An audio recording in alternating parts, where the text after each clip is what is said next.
Did you know that once upon a time there was a Pakistani team playing matches in an Indian league in India? Hi everybody, I'm Atif Nawaz and today we're remembering the Indian Cricket League or ICL. No, I didn't misspeak. I didn't mean IPL. Before there was an IPL, there was an ICL, and this is its story. The ICL launched in 2007, bankrolled by Zee Entertainment as a private T20 league that operated outside of the control of the BCCI without ICC recognition. It had a bold ambition: city-based teams, international stars, big money, and a new format. In its first season, the ICL featured 6 city-based franchises in India. Soon it expanded to include 9 domestic teams and 4 international teams, including the Lahore Badshahs from Pakistan and a Dhaka team from Bangladesh. The Lahore Badshahs were the showpiece, packed with Pakistan's big names: Inzamam-ul Haq, Azhar Mahmood,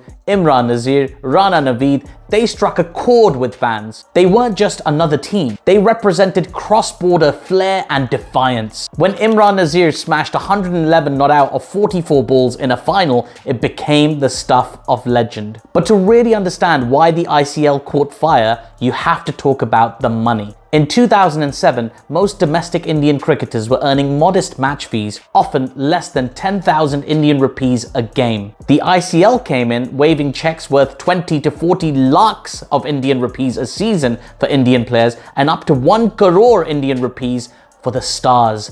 This was jaw-dropping money at the time. International players were offered between $50,000 and $250,000 for short contracts, and that was revolutionary. Remember, this was before cricket had serious franchise salaries. Even top national players then earned far less from their central contracts than they would from a single ICL stint. When the IPL launched a year later, it blew those numbers out of the water, some players fetching over $1 million at auction. But the ICL had already changed the game's financial DNA. It showed players that their entertainment value was marketable, and it forced boards to respond. Of course, the ICL was a rebel league without allies. The BCCI refused to recognize it, calling it unauthorized, banning players who joined, and blocking stadium access and sponsors. In 2008, the BCCI struck back with its own creation, the Indian Premier League, backed by official approval, official sponsorship,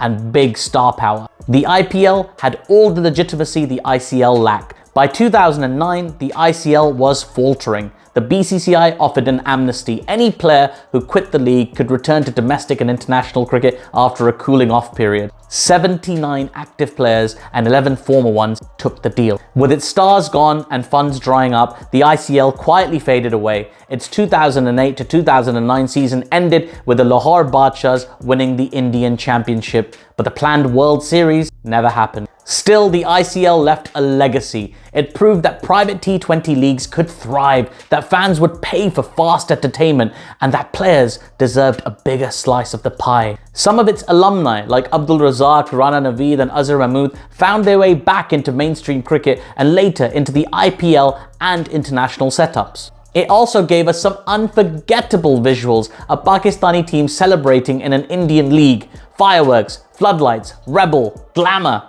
This all seems unthinkable in the modern day, but it happened. So yes, the ICL didn't survive, but it paved the path for the multi-billion-dollar world of franchise cricket we see today. Before the glitz of the IPL, before the endless auctions, before streaming rights were worth billions, there was ICL. A league of ambition, controversy, and innovation. A rebel spark that burned briefly but changed cricket forever. What are your memories of the ICL? Do you wish it was still around today? Be sure to leave your comments below, subscribe for more funky cricket content, and until then, see ya.